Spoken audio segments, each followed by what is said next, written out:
Bismillahirrahmanirrahim. Assalamualaikum warahmatullahi wabarakatuh. Alhamdulillahirabbil alamin. Wassalatu wassalamu ala asrofil anbiya'i wal mursalin wa ala alihi wa ashabihi ajmain. Maba. Saudaraku sekalian, kita sebagai umat Islam yang pedoman hidupnya adalah Al-Quran, kemudian hadis Rasulullah.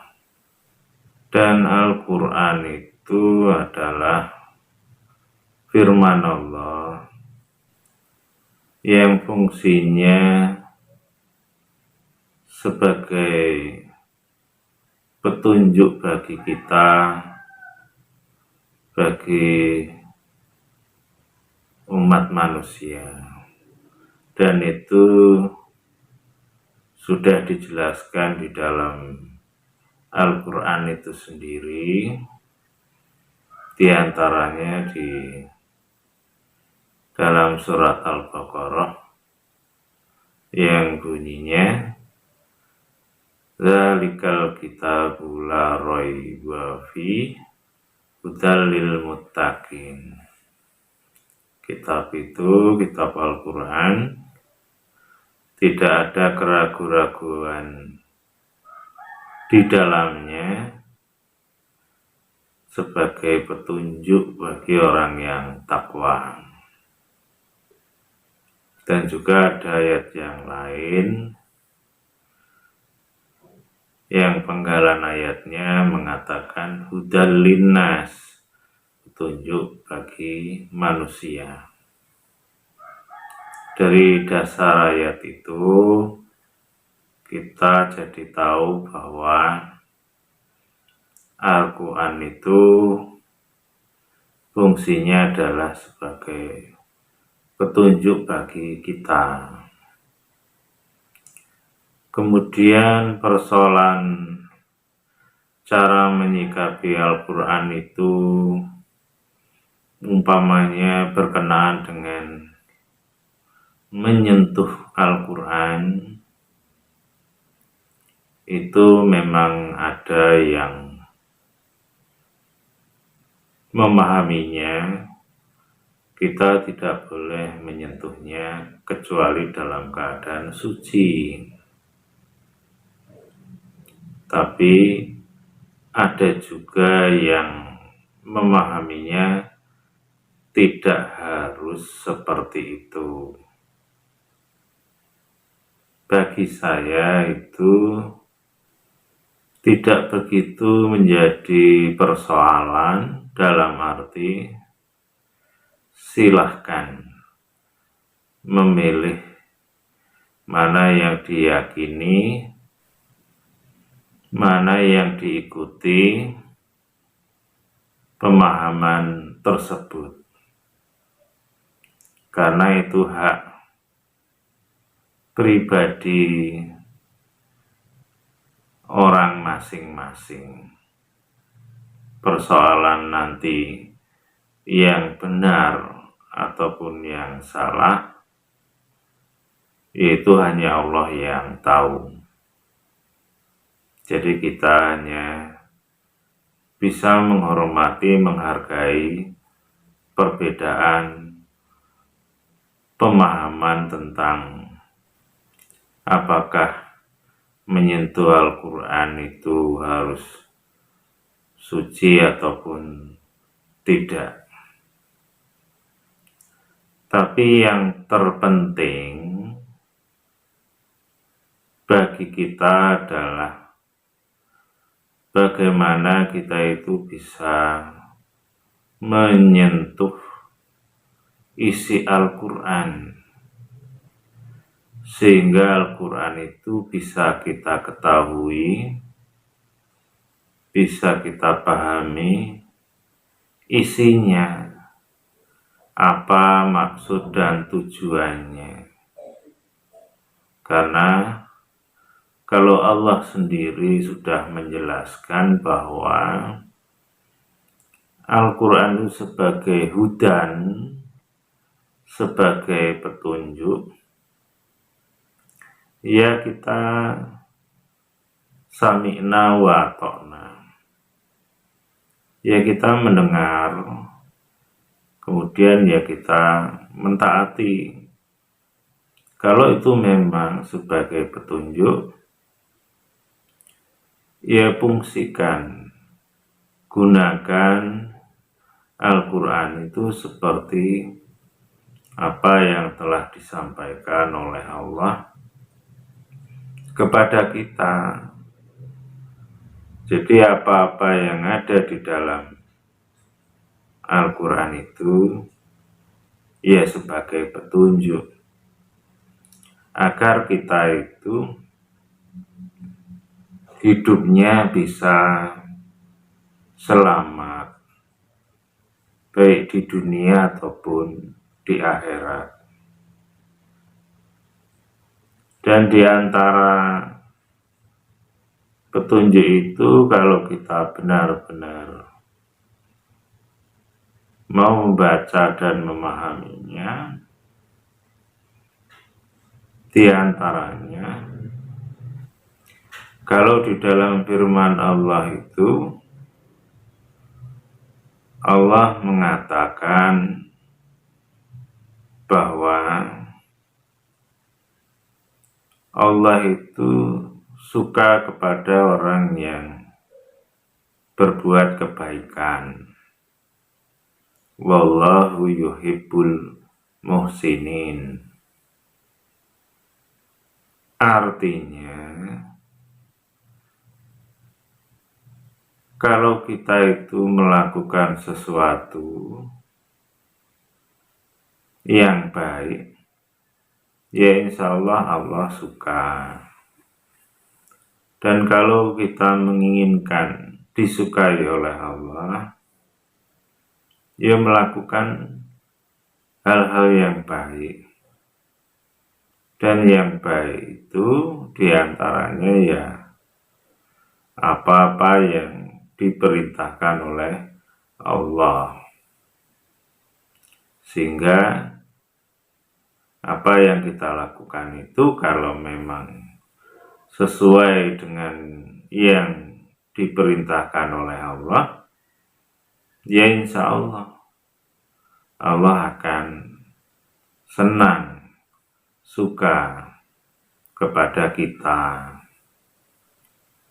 Dan kebaikan-kebaikan itu ada di dalam Al-Quran, seperti kita disuruh sholat, disuruh puasa, disuruh rendah hati, disuruh berkata yang baik, jangan buruk sangka, jangan mencari-cari kesalahan orang lain, jangan mencela, jangan berkata yang buruk, dan lain-lain sebagainya. Itu salah satu perintah Allah yang harus kita lakukan di dalam kehidupan sehari-hari. Kalau kita bisa melakukannya, ya insya Allah itu sebagai perwujudan kita telah menyentuh isi Al-Quran, bukan hanya sekedar menyentuh fisik Al-Quran. Karena kalau hanya sekedar fisik, maka fungsi atau tujuan Al-Quran yang disampaikan oleh Allah bisa dikatakan belum terwujud. Dan inilah yang harus kita upayakan untuk diri kita, bagaimana kita itu bisa menyentuh isi Al-Quran, kita pahami, kemudian bisa kita amalkan dalam kehidupan sehari-hari. Karena kalau kita itu tidak memahami dengan baik cara memfungsikan Al-Quran, maka ya bisa keliru, bisa tidak sesuai dengan apa yang diinginkan oleh Allah dan Rasul-Nya.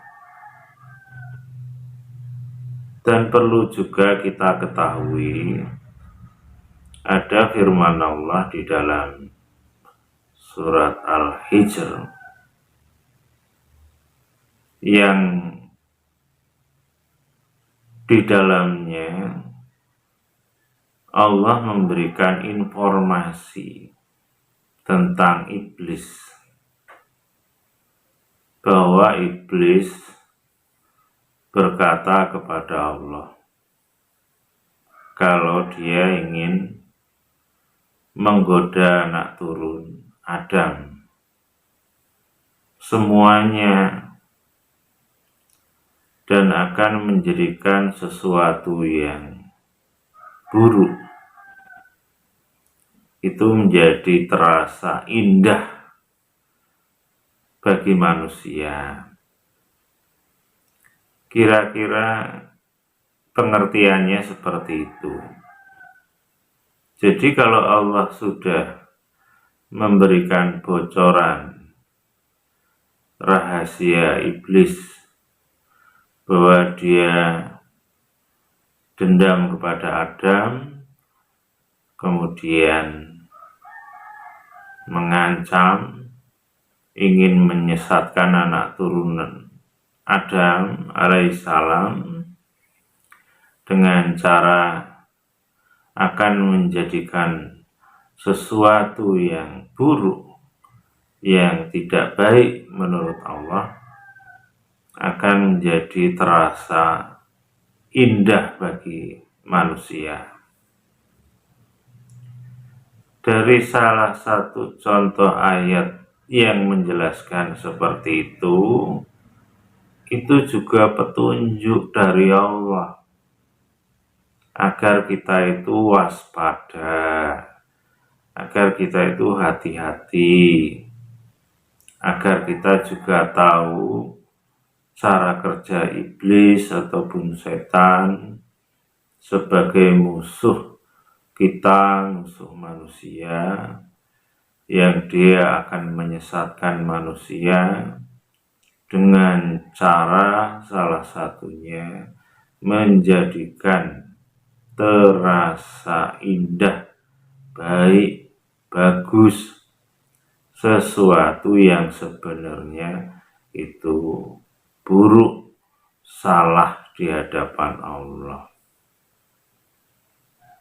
Ini sangat penting bagi kita, sehingga kalau kita sudah tahu seperti itu, maka kita harus hati-hati, karena dengan demikian kita menjadi tahu banyak hal yang dilakukan oleh manusia yang di situ boleh jadi sudah dipengaruhi oleh bisikan setan yang menyesatkan manusia.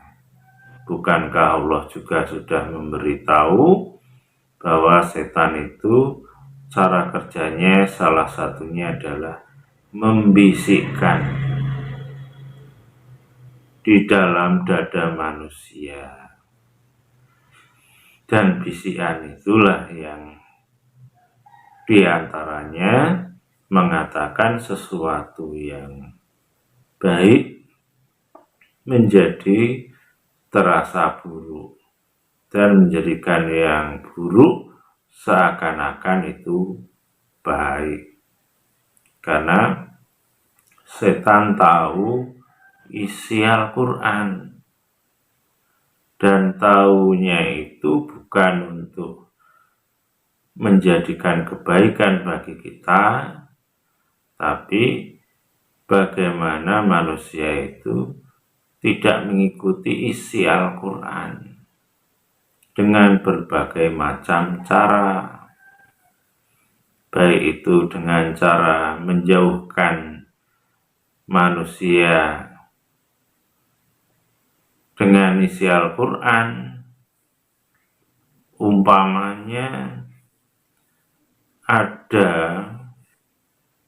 seseorang yang mengatakan kalau mengaji itu jangan langsung Al-Quran, hadis dulu.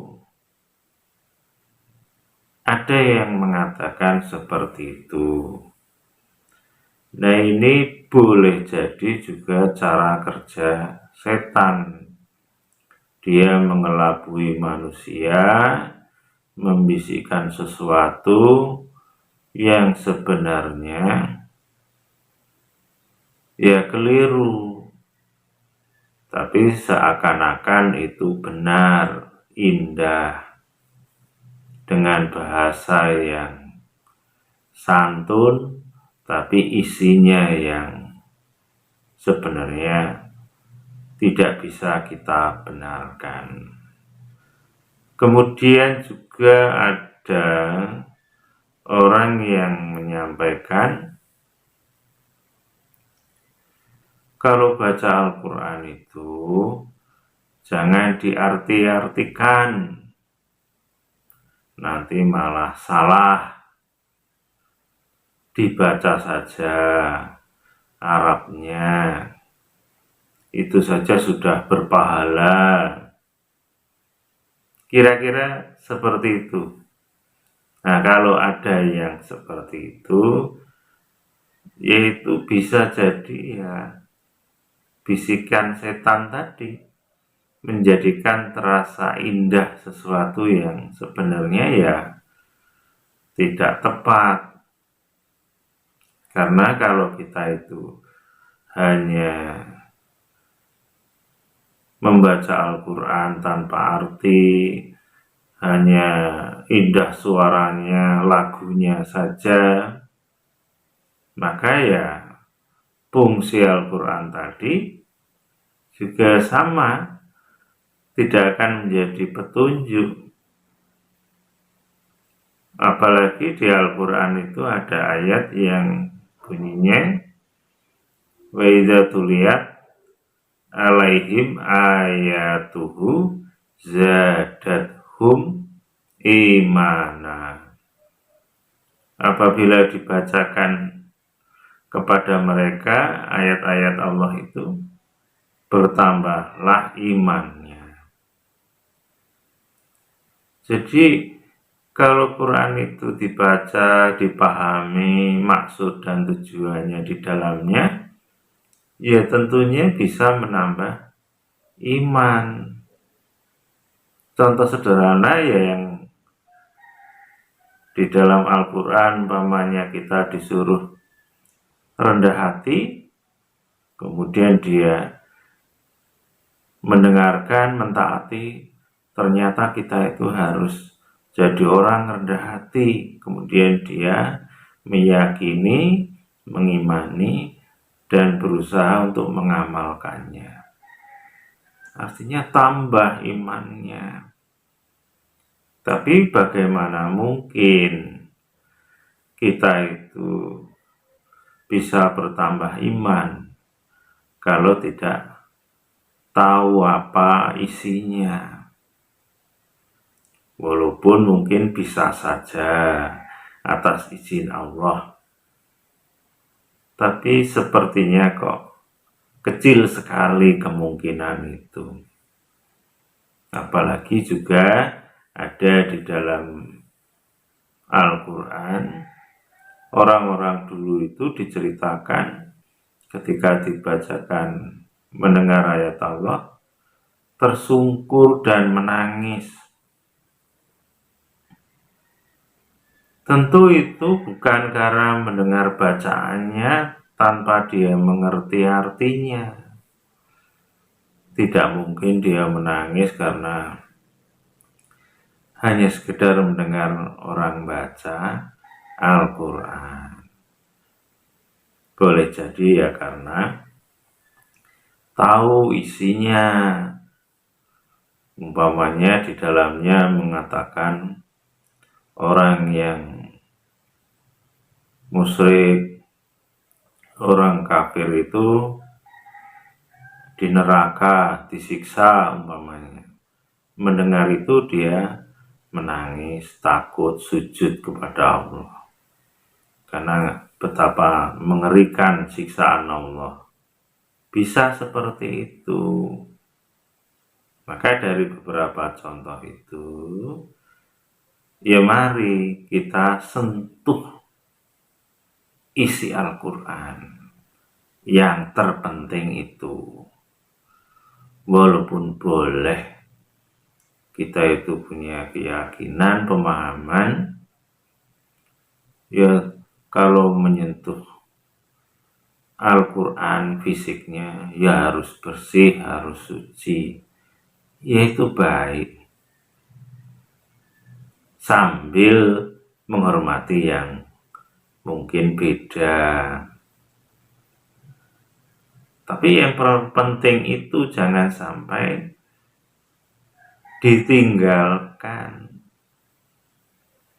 karena boleh jadi banyak di antara kita umat Islam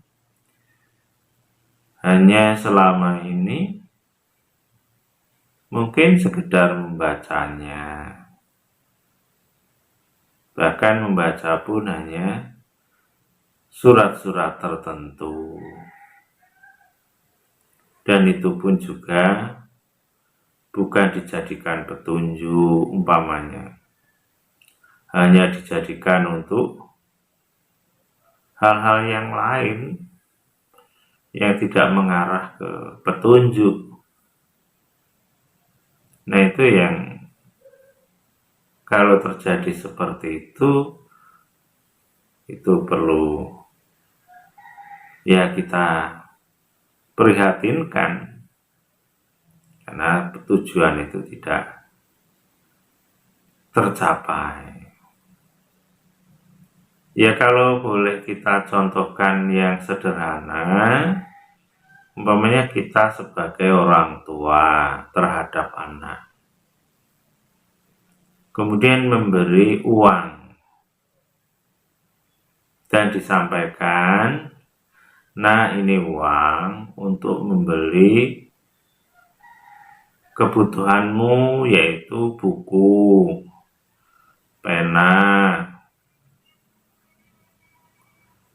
dan jangan untuk jajan umpamanya. Tapi karena tidak dipahami pesan tadi, sehingga anak itu melakukan atau menggunakan uang itu menurut hawa nafsu, yang terpikir wah enak ini untuk beli es, beli jajan, karena dia tidak memahami pesan dari orang tua. Kalau ternyata tidak dibelikan buku atau pena, kalau orang tua tahu, tentunya orang tua juga ya kecewa. Kenapa kok malah dibelikan jajanan? Perumpamaan ini bisa dikaitkan untuk kita terkait dengan hubungan kita dengan Allah. Allah sudah memberi pesan kepada kita yang ada di dalam Al-Quran. agar kita itu melakukan apa-apa yang ada di dalam Al-Quran. Tapi ternyata kalau kita itu tidak melakukan apa yang disampaikan Allah dalam Al-Quran, yaitu sama dengan contoh tadi. Ya Allah mungkin murka, sehingga ada kaitannya siksaan neraka itu, yaitu bagi orang-orang yang tidak mentaati perintah Allah. Sudah dipesankan di dalam Al-Quran, tidak dijalankan, tidak disentuh isinya. Padahal di dalamnya Allah menyuruh jadi orang itu ya rendah hati, berkata ya yang baik, ya jangan buruk sangka, jangan marah, jadi orang itu ya pemaaf, kalau ada apa-apa ya musyawarah, dan lain-lain sebagainya. Itu yang seharusnya dilakukan, karena itu petunjuk dari Allah.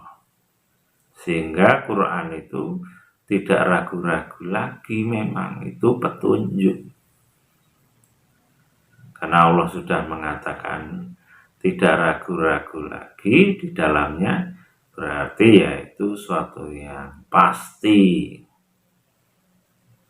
Insya Allah seperti itu. Nah, inilah yang harus kita coba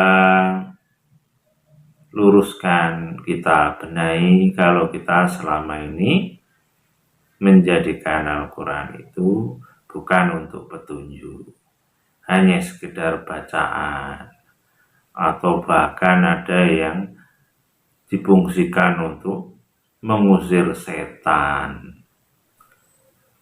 Padahal kalau nyinggung setan, Allah juga sudah membocorkannya. Di dalam surat Al-Hijr tadi ada, di dalam surat Shad itu juga ada, yang intinya setan itu mengatakan bahwa akan menggoda anak turun Adam. Semuanya. Kecuali hambamu yang ikhlas, mukhlasin. Kata setan begitu di dalam Al-Quran. Jadi itu bocoran rahasia setan disampaikan oleh Allah, agar kita tahu ternyata setan itu akan menggoda semua manusia, kecuali satu yang dia tidak bisa, yaitu yang mukhlasin, yang ikhlas. Ikhlas di situ ya maksudnya ya lillahi ta'ala, baca Al-Quran lillahi ta'ala, bekerja lillahi ta'ala, beribadah lillahi ta'ala, hidup matinya lillahi ta'ala. Itu tidak bisa menggodanya. Walaupun dia menggoda, tapi tidak mampu dia mempengaruhi kita. Dan itu akan menjadi amal soleh kalau kita lillahi ta'ala. Jadi seperti itu. Makanya kalau kita fungsikan Al-Quran itu dengan baik sebagai pedoman lillahi ta'ala, itu setan tidak bisa. Itu kata setan sendiri yang Allah sampaikan di dalam Al-Quran. Dan artinya juga setan itu ya tidak perlu kita sebarkan garam, air, mantra atau apa, bacakan ini itu, tidak harus seperti itu. Tapi kalau baca dalam arti isinya doa, ya baik, itu tidak apa-apa, ya namanya doa. Paling tidak kalimat A'udzubillahi minasyaitonirrajim. Aku berlindung kepada Allah dari godaan setan yang terkutuk. Itu kan doa. Bukankah di Al-Quran ada ayatnya juga? Faidza qara'tal Qur'an fasta'id billahi minasyaitonirrajim. Jadi kalau kita itu membaca Al-Quran, maka berlindunglah kepada Allah dari godaan setan yang terkutuk. Jadi kita kalau membaca Al-Quran, ya hati-hati, berlindung kepada Allah dari godaan setan, agar jangan sampai kita itu membaca Al-Quran digoda, diselewengkan artinya, maknanya, atau paling enggak digodanya riya, pamer, suaranya yang bagus, makhrajnya, kepasehannya, biar didengar orang, wah suaranya bagus tadi. Nah, itu juga godaan setan membacanya, sehingga dia hanya membaguskan suaranya biar laku, disuruh orang untuk ngaji, dapat saweran, bayaran, hanya seperti itu. Atau biar bisa lomba, MTQ, juara, hanya itu yang dicari. Itu juga boleh jadi tergoda oleh godaan setan.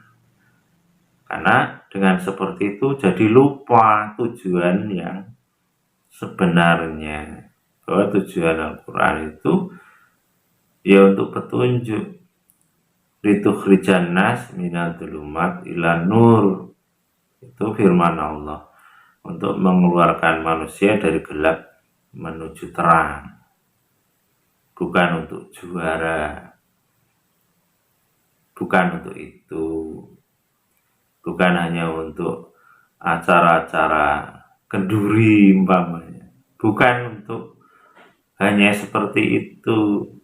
Walaupun ya boleh-boleh saja membaca Al-Quran di acara-acara seperti itu, kalau niatnya lillahi ta'ala, mencari ridha Allah, insya Allah jadi amal soleh.